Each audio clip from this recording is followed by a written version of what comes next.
ക്രിസ്തേശുവിൻ്റെ നിസ്തുല നാമത്തിൽ ഏവർക്കും സ്നേഹാദരവുകളും നന്മകളും നേരുകയാണ്. ക്രിസ്തു പിറവിയിലേക്കുള്ള ഒരു തീർത്ഥാടനത്തിലാണ് പരിശുദ്ധ സഭ. ഇന്നത്തെ വായനാ ഭാഗം യൗസേപ്പിനുണ്ടായ വെളിപാടാണ്. വിശുദ്ധ മത്തായി എഴുതിയ സുവിശേഷം 1-ാം അധ്യായം 18 മുതൽ 25 വരെയുള്ള വാക്യങ്ങളെ അടിസ്ഥാനമാക്കിയാണ് നമ്മുടെ ധ്യാനം. പരിശുദ്ധാത്മാവിനാൽ ഗർഭിണിയായ മറിയമിനെ അപവാദപ്പെടുത്താതെ ഉപേക്ഷിക്കാൻ ശ്രമിക്കുന്ന യൗസേപ്പും അവന് ലഭിക്കുന്ന ദർശനവുമാണ് നമ്മുടെ ചിന്തയായി മാറേണ്ടത്. ജോസഫ് എന്ന് പറയുന്ന വാക്ക് യാസാഫ് എന്ന് പറയുന്ന ഹീബ്രു വേർബിൽ നിന്നാണ് രൂപപ്പെട്ടത്. യാസാഫ് എന്ന് പറയുന്ന വേർബിൻ്റെ അർത്ഥം ടു ആഡ് എന്നാണ്. ജോസഫ് എന്ന് പറയുന്ന വാക്കിൻ്റെ അർത്ഥം യഹോവ വർദ്ധിപ്പിക്കട്ടെ എന്നാണ്. യഹോവയാൽ അനുഗ്രഹീതനായ മനുഷ്യനാണ് യൗസേപ്പ്. യൗസേപ്പിന് സുവിശേഷം കൊടുക്കുന്ന വിശേഷണം നീതിമാൻ എന്നാണ്. വിശുദ്ധ മത്തായി എഴുതിയ സുവിശേഷം 1-ാം അധ്യായം 19-ാം വാക്യത്തിൽ ആ വിശേഷണം രേഖപ്പെടുത്തിയിട്ടുണ്ട്. പൗരസ്ത്യ സഭാ പാരമ്പര്യത്തിൽ യൗസേപ്പിനെ നീതിമാൻ എന്നാണ് എല്ലായിടങ്ങളിലും വിശേഷിപ്പിക്കുന്നത്. നീതിമാനായ യൗസേപ്പിൻ്റെ ജീവിതത്തിലേക്ക് നമുക്ക് എത്ര ദൂരമുണ്ടെന്ന് ഈ ധ്യാനത്തിലൂടെ ഒരു വിലയിരുത്തൽ അനിവാര്യമാണ്. ആരാണ് നീതിമാൻ? ദൈവസ്വരത്തിന് അനുസരിച്ച് ജീവിക്കുന്നവനാണ് നീതിമാൻ. ബ്ലേസെ പാസ്കലിൻ്റെ ഒരു ഉദ്ധരണിയുണ്ട്.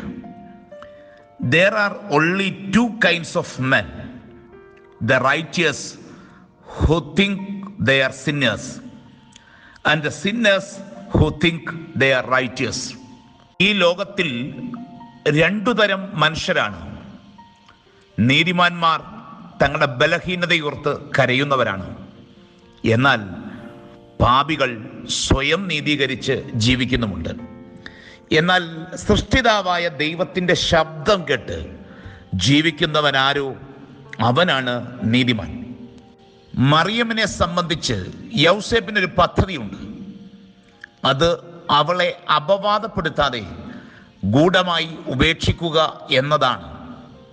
എന്നാൽ ദൈവസ്വരത്തിന് കാതോർത്തപ്പോൾ തൻ്റെ പദ്ധതിയുടെ പരിമിതി മനസ്സിലാക്കി ദൈവകൃപയ്ക്ക് സ്വയം ഏൽപ്പിച്ചു കൊടുക്കുന്ന യൗസേപ്പിനെ നമുക്ക് കാണുവാനായിട്ട് കഴിയും.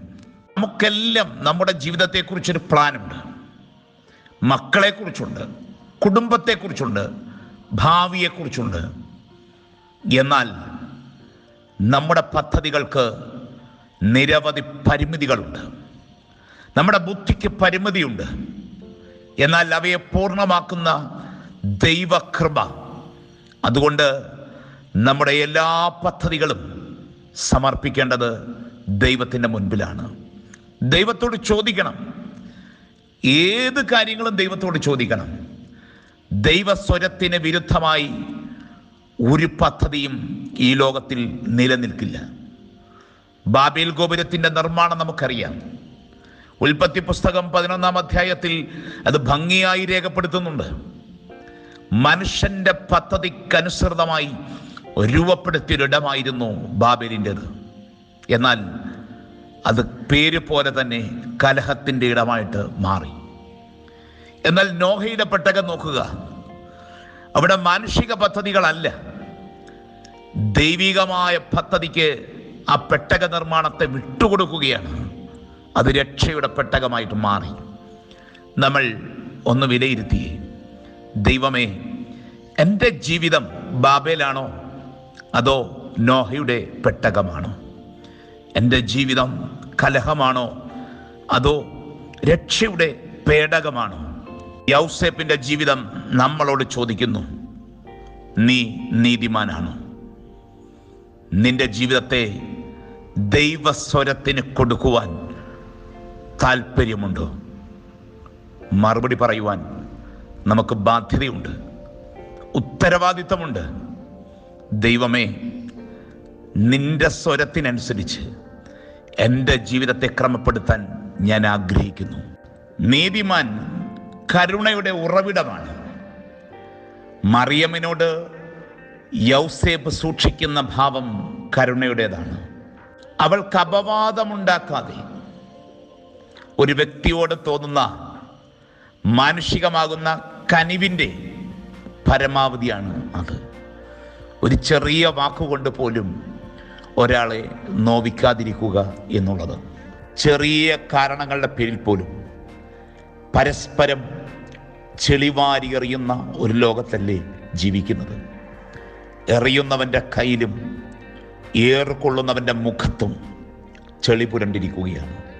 എന്നാൽ അപരൻ്റെ ഇമേജ് ദൈവത്തിൻ്റെ ഇമേജാണെന്ന് തിരിച്ചറിയുന്നവനാണ് നീതിമാൻ. അവൻ്റെ ഉള്ളിൽ കരുണയുടെ കിണറുണ്ട്. അതൊരിക്കലും വറ്റാത്തതാണ്. പല ഭവനങ്ങളിൽ നിന്നും ഇന്ന് അപവാദത്തിൻ്റെ, കുറ്റപ്പെടുത്തലിൻ്റെ, പഴിചാരലിൻ്റെ ശബ്ദമുയർന്നുകൊണ്ടേയിരിക്കുകയാണ്. എത്രയോ മനുഷ്യർ ഈ അപവാദം കൊണ്ട് സഹജീവികളുടെ ഇമേജ് തകർത്തുകൊണ്ടിരിക്കുകയാണ്. മറിയമ്മനോട് യൗസേപ്പ് ഹൃദയത്തിൽ സൂക്ഷിച്ച ആ കരുണയുടെ കണിക ഇന്നത്തെ ലോകത്ത് വറ്റിപ്പോകാതിരിക്കാൻ നമ്മൾ ശ്രദ്ധിക്കണം. ഒരാൾ നീതിമാനാകുക എന്നതിനെക്കുറിച്ച് വിഖ്യാത ശാസ്ത്രജ്ഞൻ ആൽബർട്ട് ഐൻസ്റ്റീൻ പറഞ്ഞിട്ടുണ്ട്.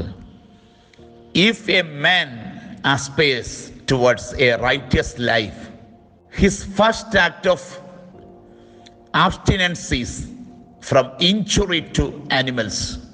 മൃഗങ്ങൾക്ക് പോലും, നിസ്സാര ജീവികൾക്ക് പോലും മുറിവേൽപ്പിക്കുന്നതിൽ നിന്ന് അകന്നിരിക്കണം ഒരുവന് നീതിമാനായി മാറാൻ കഴിയണമെങ്കിൽ. ക്രിസ്തുവിൽ പൂത്തുലഞ്ഞ കരുണയുടെ നിറവിൻ്റെ ഒരംശം വളർത്തിയ യൗസേപ്പ് പിതാവിനും അവകാശപ്പെടാം. അസീസിയിലെ ഫ്രാൻസിസ് കരുണയുടെ ഒരു മൂർത്ത ഭാവമായിരുന്നു. മൃഗങ്ങളോടും പക്ഷികളോടും നിരന്തരം സംവാദിച്ച വ്യക്തിത്വം. ഒരിക്കൽ ബദാം മരത്തോട് സംസാരിക്കുമ്പോൾ ദൈവസ്നേഹത്തെക്കുറിച്ച് പറയുവാൻ ബദാം മരം അസീസിലെ ഫ്രാൻസിസിനോട് പറഞ്ഞു. ആ മരത്തെ അന്നുവരെ ആരും നോക്കിയിട്ടില്ലാത്ത കരുണാർദ്രമായ ഭാവത്തോടെ അസീസിലെ ഫ്രാൻസിസ് ഒന്ന് നോക്കി. നമുക്കൊക്കെ ഈ പ്രപഞ്ചത്തെ അത്ര കരുണയോടെ നോക്കാൻ കഴിയുന്നുണ്ടോ? അതിനുശേഷം ആ ബദാം മരത്തെ അദ്ദേഹം കെട്ടിപ്പിടിച്ചു. അതിൽ നിറയെ മുറിവുകളുടെ പാടുണ്ടായിരുന്നു. ആ മുറിവുകളിൽ അസീസിലെ ഫ്രാൻസിസ് ചുംബിച്ചു. എഴുതുന്നത് ഇങ്ങനെയാണ്: ആ ബദാം മരം പൂത്തുലഞ്ഞു. ക്രിസ്തു സ്നേഹം ഒരു മനുഷ്യനെ സ്പർശിക്കുമ്പോൾ, ക്രിസ്തുവിൻ്റെ കരുണ ഒരുവനെ തൊടുമ്പോൾ അവൻ പൂത്തുലയും. യൗസേപ്പ് കരുണ കൊണ്ട് മറിയത്തെ ചേർത്തുകൊണ്ടപ്പോൾ പൂത്തുലഞ്ഞൊരു ബദാം മരമായി അവൾ മാറി. അമേർ സ്റ്റോഡിമിയർ പറയുന്നു, I look at the Star of David as a symbol of righteousness. ദാവീദിന്റെ നക്ഷത്രത്തിൽ നീതിയുടെ പ്രതീകം കണ്ടെത്തുവാൻ കഴിയണം. യേശുക്രിസ്തുവിൻ്റെ വസ്ത്രത്തിൻ്റെ അറ്റം പോലും കരുണ ചുരത്തുന്ന അനുഭവമായി മാറുകയാണ്. രക്തസ്രാവക്കാരിയായ സ്ത്രീ ആ വസ്ത്രത്തിൻ്റെ വിളുമ്പിലൊന്ന് തൊട്ടപ്പോൾ കരുണ പ്രവഹിക്കുകയാണ്. നീതിയുടെ ഉറവിടമായ ദൈവത്തിന് മാത്രമേ ഇത്ര കരുണ വർഷിക്കാൻ കഴിയുകയുള്ളൂ. അതുകൊണ്ടാണ് സങ്കീർത്തനക്കാരൻ പ്രാർത്ഥിക്കുന്നത്, എൻ്റെ നീതിയായ ദൈവമേ, ഞാൻ വിളിക്കുമ്പോൾ ഉത്തരമരുളണമേ. യൗസേപ്പ് പിതാവിൻ്റെ മനസ്സിൽ നിറഞ്ഞ നീതിമാന്റെ ഭാവമായ കരുണ നമ്മുടെ ഭാവമായി മാറണം. തള്ളിക്കളയാതെ പലതിനെയും ഒന്ന് ചേർത്ത് പിടിക്കാൻ നമുക്ക് കഴിഞ്ഞിരുന്നെങ്കിൽ. നീതി സംരക്ഷണം ഉറപ്പാക്കുന്നതാണ്. മറിയമിൻ്റെയും പൈതലായ യേശുവിൻ്റെയും സംരക്ഷണം ദൈവിക നിയോഗമായി ഏറ്റെടുക്കുന്നത് യൗസേപ്പ് പിതാവാണ്. നീതിമാനായ രാജാവിനെ പ്രജകൾക്ക് സംരക്ഷണം ഉറപ്പുവരുത്തുവാൻ സാധിക്കും. അനീതിയുള്ള ഭരണാധികാരികൾ വർദ്ധിക്കുന്ന കാലത്താണ് അസംതൃപ്തിയും സുരക്ഷിതവുമില്ലാതെ പ്രജകൾ വലയുന്നത്. നീതിയുടെ ഉറവിടമായ ദൈവകരങ്ങളിൽ നാം അനുഭവിക്കുന്ന സംരക്ഷണം പ്രത്യേകം പ്രസ്താവ്യമാണല്ലോ. സങ്കീർത്തനങ്ങൾ 17:8-9 വാക്യങ്ങൾ: കണ്ണിലെ കൃഷ്ണമണി പോലെ എന്നെ കാക്കണമേ, എന്നെ കൊള്ളയിടുന്ന ദുഷ്ടന്മാരും എന്നെ ചുറ്റിവളയുന്ന പ്രാണശത്രുക്കളും എന്നെ പിടിക്കാതെ വണ്ണം നിന്റെ ചിറകിൻ്റെ നിഴലിൽ എന്നെ മറച്ചുകൊള്ളണമേ. വല്ലാതെ ഇരുണ്ടുപോയൊരു കാലത്തിൻ്റെ നടുവിൽ, രോഗത്താഴ്വരകളുടെ നടുവിൽ, പ്രതിസന്ധികളുടെ നടുവിൽ, നിസ്സഹായതകളുടെ നടുവിൽ നമുക്ക് ആശ്രയം കണ്ടെത്താം യേശുവിൻ്റെ കരങ്ങളിൽ. വിധവയായ ഒരമ്മ തൻ്റെ ഏകമകനെ പഠിപ്പിക്കുവാനായിട്ട് വിടുമ്പോൾ അവൻ്റെ ബാഗിൽ വിശുദ്ധ വേദപുസ്തകം എടുത്തു വച്ചിട്ട് പറയുകയാണ്: നിനക്ക് സംരക്ഷണയേകാൻ ഞാൻ അവിടില്ല, നിനക്ക് ബലം നൽകാൻ ബന്ധുബലമില്ല, നിനക്ക് കൂട്ടുനിൽക്കാൻ കൂട്ടുകാർ ഏറെയില്ല. ആരോരും അറിയാത്തൊരു നാട്ടിൽ ഞാൻ നിന്നെ വിടുമ്പോൾ നിന്റെ കാവലായി, നിന്റെ കരുതലായി, നിന്റെ വെളിച്ചമായി, നിന്നെ നയിക്കുവാൻ ബലമായി എനിക്കു നൽകുവാൻ മകനെ ഇത് മാത്രമേ ഉള്ളൂ. നമ്മുടെ മക്കൾക്ക് കൊടുക്കാൻ കഴിയുന്ന ഏറ്റവും വലിയ സംരക്ഷണം അത് തന്നെയാണ്. കാരണം നീതിയുടെ പാഠം അവൻ പഠിക്കേണ്ടത് ദൈവവചനത്തിൽ നിന്നാണ്. പ്രിയ മാതാപിതാക്കളെ, നമ്മുടെ മക്കൾക്ക് തിരുവചനം നൽകാൻ നമ്മൾ പ്രത്യേകം ശ്രദ്ധിക്കണം. യൗസേപ്പ് ശ്രദ്ധിച്ചതുപോലെ കൺഫ്യൂഷനുകൾ ഏറുമ്പോൾ, ആശയക്കുഴപ്പങ്ങൾ ഏറുമ്പോൾ ദൈവസ്വരം കേൾക്കുവാൻ അവർക്ക് സാധ്യമാകണം. ഒരു പറച്ചിലുണ്ട്: any Sodom could be saved by 10 righteousness. നരകതുല്യമായ ഏതു സോദോമിനെയും വീണ്ടെടുക്കാം ഒരു 10 നീതിമാന്മാർ അവിടെയുണ്ടെങ്കിൽ. നമ്മുടെ ഭവനത്തെ വീണ്ടെടുക്കുവാൻ നമ്മുടെ നീതി മതി. നമ്മുടെ സമൂഹത്തെ വീണ്ടെടുക്കാൻ ഹൃദയത്തിൽ നീതി സൂക്ഷിച്ചാൽ മതി. വീട്ടിലൊരു യൗസേപ്പ് വേണം, ഒരു നീതിമാൻ വേണം. കുടുംബം നരകത്തിലേക്ക് താഴുമ്പോൾ നന്മയിലേക്ക് പിടിച്ചുയർത്താൻ, വെളിച്ചമെന്താണെന്ന് പറഞ്ഞു കൊടുക്കാൻ ശാന്തമായി ഒഴുകുന്നൊരു പുഴയായിരുന്നു യൗസേപ്പ് പിതാവ്.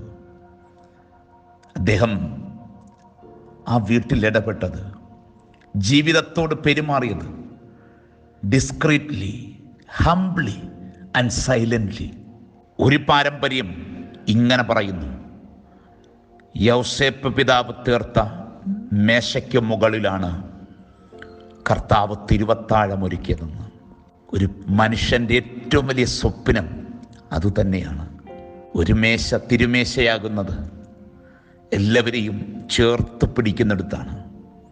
ആ പാരമ്പര്യത്തെ നമുക്ക് ഇങ്ങനെ വ്യാഖ്യാനിക്കാം: യൗസേപ്പ് പിതാവിൻ്റെ ജീവിതമാകുന്ന മേശയ്ക്ക് മുകളിലാണ് കർത്താവ് തിരുവത്താഴമൊരുക്കിയത്, സർവ്വലോകത്തിൻ്റെയും രക്ഷയ്ക്കായി.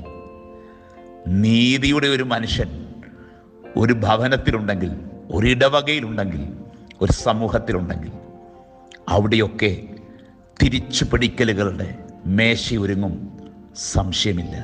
ദൈവമേ, ഞങ്ങളുടെ ജീവിതം ഒരു നീതിയുടെ മേശയായി മാറണമേ. ഒരു നിമിഷം നമുക്ക് തലവണക്കി പ്രാർത്ഥിക്കാം. കാരുണ്യവാനായ ദൈവമേ, സ്വർഗപിതാവേ, ദൈവിക നിമിഷങ്ങളിലൂടെ ഞങ്ങൾ സഞ്ചരിക്കുന്നു. നോമ്പിൻ്റെ നന്മ ഞങ്ങളുടെ ഉള്ളിൽ നിറയ്ക്കണമേ. യൗസേപ്പ് പിതാവ് ഞങ്ങളുടെ ജീവിതത്തിൻ്റെ ഭാവമായി മാറണമേ. അപവാദങ്ങൾ തീർക്കുന്നൊരു ലോകത്തിൻ്റെ നടുവിൽ മനുഷ്യരിലെ ദൈവസാദൃശ്യത്തെ കാണാൻ ഞങ്ങളെ പഠിപ്പിക്കണമേ. ശബ്ദങ്ങളേറെ ഉയരുന്നൊരു ലോകത്ത് ദൈവസ്വരം കേൾക്കാനുള്ള കൃപ ഞങ്ങൾക്ക് നൽകണമേ. ആശയക്കുഴപ്പങ്ങളുടെ ലോകത്ത് നീ ഞങ്ങൾക്ക് ആശയമായി കൂടെയിരിക്കണമേ. നീതിയും കരുണയും സംരക്ഷണവും ഒരുക്കുന്ന നല്ല മനുഷ്യരായി ഞങ്ങളെ മാറ്റണമേ. ഞങ്ങളുടെ പ്രവൃത്തിയല്ല, കരുണക്കടലാകുന്ന നിന്റെ കൃപയാണ് ഞങ്ങളെ വഴി നടത്തുന്നത്.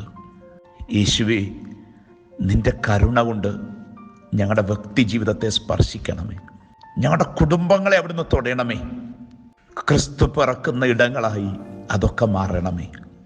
സ്വയം നീതീകരിക്കാനല്ല, ദൈവകൃപയിൽ ആശ്രയം കണ്ടെത്തുവാൻ ഞങ്ങളെ സഹായിക്കണമേ. ഞങ്ങളുടെ കുറവും ബലഹീനതയും പോക്കണമേ.